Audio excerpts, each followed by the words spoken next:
What's up, Gold Team? Can you believe it? A new video. I want to start off by doing something because I know it's always a long time in between uploads. And so I want to know what remains of Gold Team. I've got 40 subscribers, but I'm guessing because it's been so long since I posted that many of those 40 won't actually click this video or may not even be active anymore.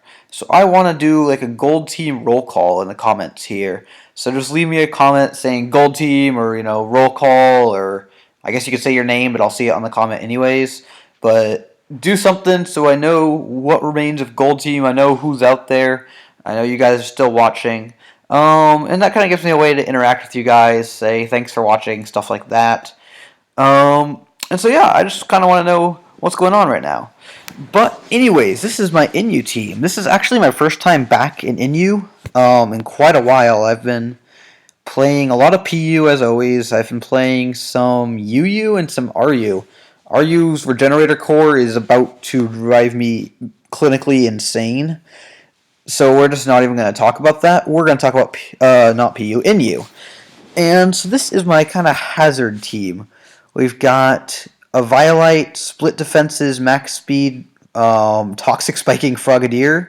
It also has taunt to prevent stealth rocks, Scald because it's one of the best moves in the game, and Ice Beam because it goes well with Scald. Then we have Resto Chesto Stunfisk. I think Stunfisk may be the most underrated low tier mon available. Like, no one gives this thing any credit, and they see it on the team, like on their opponent's team, I can't talk here, and they kind of like laugh it off, but then they realize they've got nothing to actually kill it. Static and Discharge give you really great ways to cripple physical attackers in particular. You can run Assault Vest, you can run Lefties, you can run Chestoberry. I've ran Specs, just kind of for surprise factor in PU, and that was fun, but anyways, Rest, Stealth Rocks, because like I said, it's a hazard team. Discharge and Earth Power. And it's just max HP, max special attack.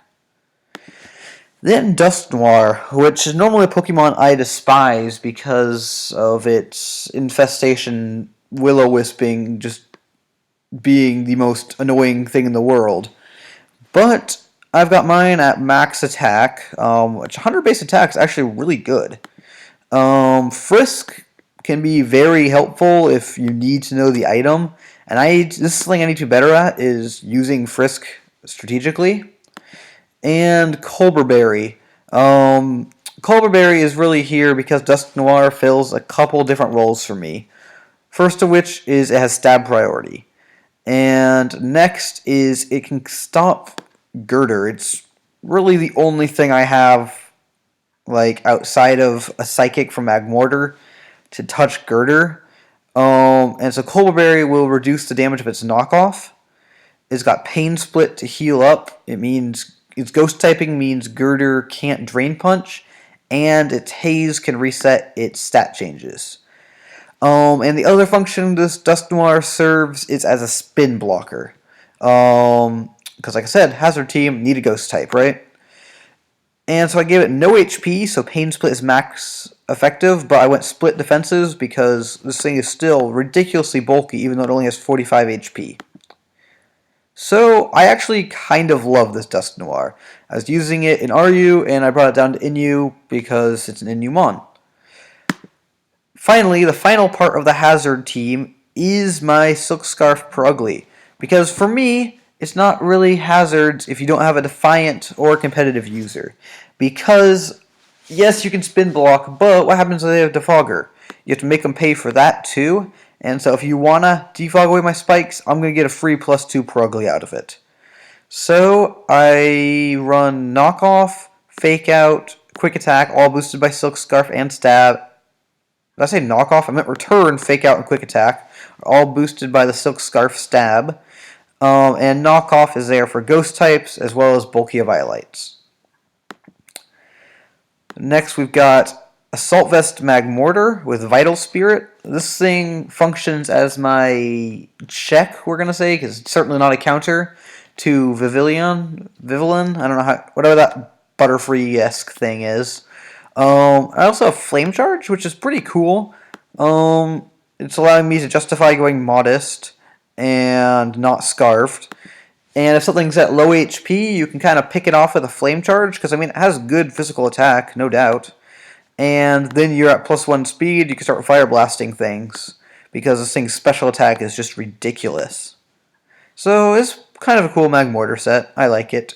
And finally, we've got Guillotine, the sub Salicberry Moxie Pinsir. It's sub knockoff X Scissor and EQ. And I've used this thing in 2 battles. Both times it's gotten like a 3-man cleanup sweep to end the game. So, I mean, hopefully its success continues. And yeah, so let's look for a battle. Interesting. So this guy's got kind of a cool team. Have fun, my friend. So I don't see a way for him to get rid of hazards unless this thing might get defog, but I've never seen it use defog. So I think I can just lead right with my Frogadier. As he goes with Golurk. And this looks great for me. I could prevent rocks, but I think just going for Scald is the right play. I don't want to go for T-Spikes because that'll make me Poison type. And an EQ will just kill me, whereas I can live 1. Alright, this could burn. Oh, I do catch the burn. Slippy Toad coming in the clutch here. Now I'm going to feel free to set up a T-Spike. As he knocks off my Eviolite, which isn't really the end of the world. Let's see here. Is a second layer going to be worthwhile? See, what is he? He is Dark type right now. It's interesting protein off here. Let's see here. No, I'd rather just have 1 layer up, so I'm just going to start Scalding. I'm also kind of fearing the switch into Perugly. Okay, no, so he just stays in. And goes for a Drain Punch. Alright, so I'm going to save my Slippy Toad, because this thing really isn't a huge threat at the moment. And Slippy Toad's really valuable. Well, not really valuable, but still can be valuable. It's got Taunt and High Speed, and Scald is always good. So I'm just going to go right into Fisk and try to get up my rocks now. As he continues to Drain Punch, not doing too much, which is fine by me because of that burn. I got lucky there. And now I can just set up my rocks. As he goes into Golurk, he can get up his own rocks here, or he could attack me, hit me with an EQ. His own rocks would be a little unfortunate because I can't actually get rid of them. But I'm just going to Frogadier here, either sack it to EQ, or, you see now I threaten him with Scald. He could actually probably kill me, because I think he'll probably live a Scald. But yeah, that's not really a big deal. So actually, Ice Beam is a better play over Scald, because it's more base power. I'll get stab off of it regardless, and this is kind of a good predict here going into Jump Bluff. And I can't burn the Golurk anyways, so yeah, Ice Beam is definitely the better play. So he does stay in, I do pretty good damage, and he just EQs me down. Okay, fair enough, fair enough. So, let's see here. If I go into Pinsir, what is his gut reaction to do? He could stay in and let me kill his Golurk.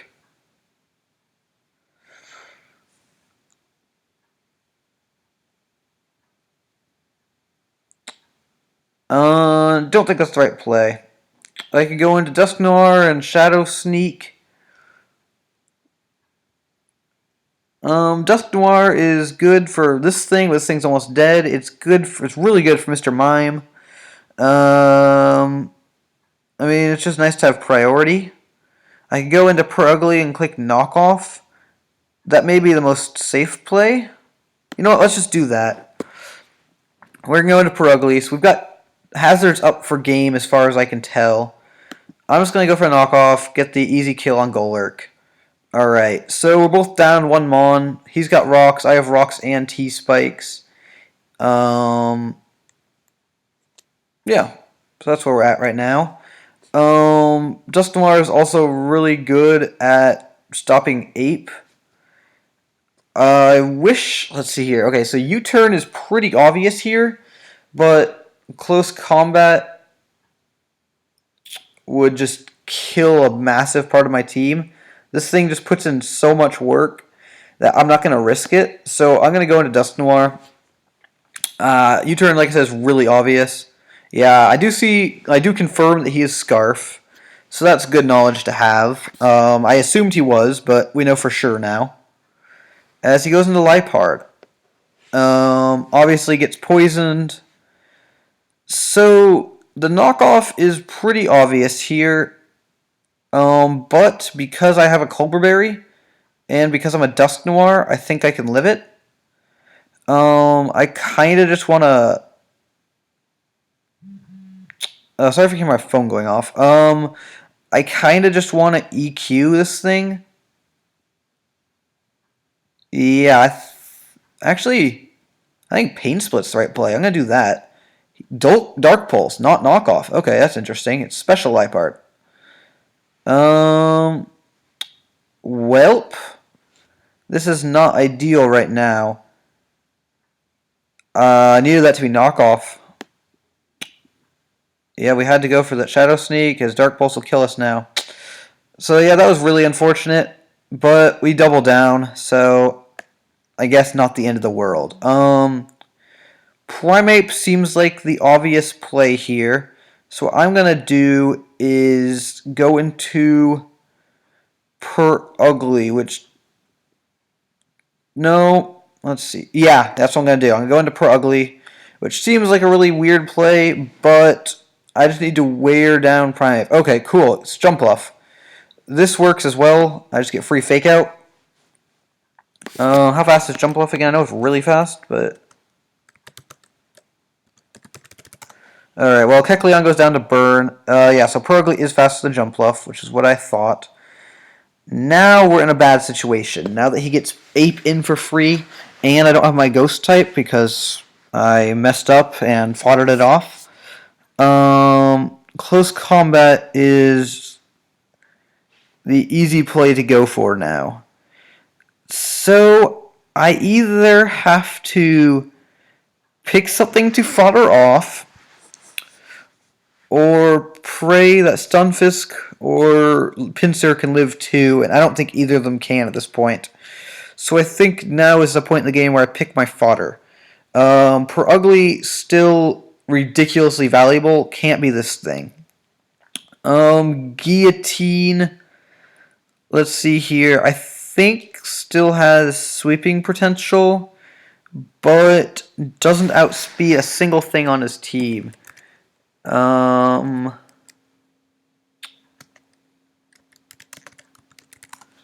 Yeah.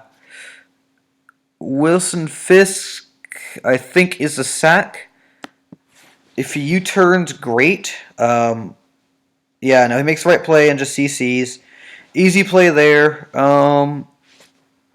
Really, we're just racking up poison damage at this point. I'm going to discharge in case he goes into Jumpluff. As he doesn't, he just kills my Stunfisk like I figured he would. So now I can go into Per Ugly and get a free fake out or fake out on this Primeape. Let's see, we don't know anything about Mime's item, unfortunately. So if it's Scarf, it still stops my Per Ugly. We could go into Guillotine here and either sub predicting a switch or attack hoping that we can live one. Let's calc this. I know I don't usually calc on lives, but this is pretty important. Primeape NU, really? 252 close combat versus Pinsir 4 HP. How much is close combat doing? Oh, it does nothing to me. Okay, so I think the play here is to go into guillotine and sub. Because that actually puts me in a really dangerous situation. Well, dangerous in a good way. Puts a lot of pressure on him if I get off the sub. So he's basically like he can stay in close combat if he wants, but it's a pretty poor decision. It should be doing 30 to 36, so like 33 we'll say. So that'll put me down to yeah, this is really interesting actually. If he close combats, it'll actually work out better for him than if he switches, but switching is his best play. So, yeah, I'm going for sub. If he switches in either of these things, yep, good, he does switch. Goes into jump pluff, and I just sub down, obviously. So I need one more sub to hit my Salak Berry. So we can predict him to... Oh no, this thing gets Infiltrator! Ah! Alright, well, suddenly I have to go for the attack. He doesn't have Infiltrator? Are you serious? No, I could have just subbed down to 1 right there. Why are you not Infiltrator? Alright, well, I save Guillotine because I come in on rocks and just get to +1 speed. So now I can just go into Mag Mortar because this is the only reason it's... Yeah, yep, beautiful. I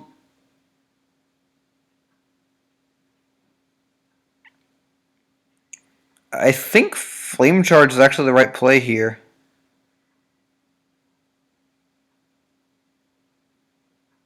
No, it's not, because this thing could be scarfed. Okay, so we just click Fire Blast. And yeah, it just straight dies. And so I've got this one wrapped up, I think. Maybe. Maybe. So let's see here. Yep, he gets off the Stone Edge. I think I have this one in the bag. And so I just go into Per Ugly, click the Fake Out button. Boom, do huge damage. Yep, there it is. Easy. And good game, man. Wow, that was... Like, my team did exactly what it was supposed to do. It got up hazards. It kept him up, even though his team couldn't possibly get rid of him. And then proceeded to win between my physical attackers. So, while Pinsir didn't sweep, it was still really, really valuable and could have swept if I had forgotten he had Infiltrator and just gone for the second sub.